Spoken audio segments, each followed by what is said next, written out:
Una firma da 50 milioni di euro, risorse messe a disposizione dalla Regione nell'ambito dell'accordo quadro tra governo, organizzazioni sindacali e datoriali. Una boccata d'ossigeno per le imprese siciliane in un periodo di grave crisi. A beneficiare degli ammortizzatori in deroga sono in particolare i lavoratori delle aziende in crisi che non usufruiscono, che hanno esaurito il periodo di cassa integrazione ordinaria o straordinaria, i licenziati che si sono avvalsi dell'indennità di disoccupazione e di mobilità e che non hanno trovato una nuova occupazione e coloro che hanno subito la confisca del patrimonio.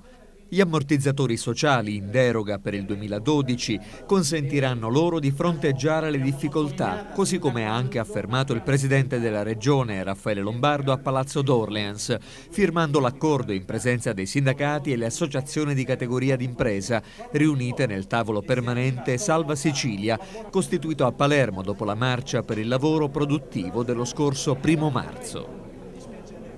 Il lavoratore, stavolta con un meccanismo agilissimo, entro 24 ore viene ammesso al beneficio la cassa integrazione nel caso in cui ovviamente l'impresa è costretta per la crisi a fermarsi. Questo aiuta le imprese, come dire, a sollevarsi di un onere che non è sostenibile quando l'impresa non produce adeguatamente o non vende adeguatamente. C'è un ampio consenso da parte di tutte le forze sociali, il sindacato, ma poi anche le rappresentanze delle categorie degli imprenditori, della cooperazione, dell'artigianato, eccetera, che hanno appunto espresso il loro plauso. Noi investiamo 50 milioni e ci aspettiamo che anche il governo chiuda il suo accordo. Il ministro Fornero, come sapete, si è impegnato a farlo nelle prossime giornate e io credo che saranno giornate decisive, perché anche dal governo deve venirci una risorsa per fronteggiare la crisi.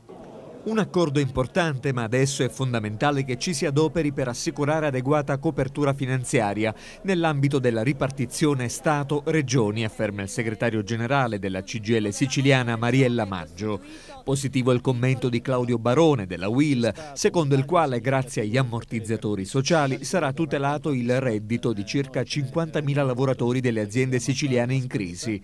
Per la CISL si tratta di un passo in avanti, ma non basta, sostengono il segretario Maurizio Bernava e Giorgio Tessitore, componente della segreteria regionale. La Sicilia ha bisogno di un pacchetto di interventi su 3 fronti che rimetta rapidamente in moto l'economia. Dello stesso tenore è il commento della Confederazione Nazionale Artigiani, soddisfatta la Confagricoltura, che parla di primo passo per riqualificare la spesa pubblica in funzione della creazione di lavoro produttivo.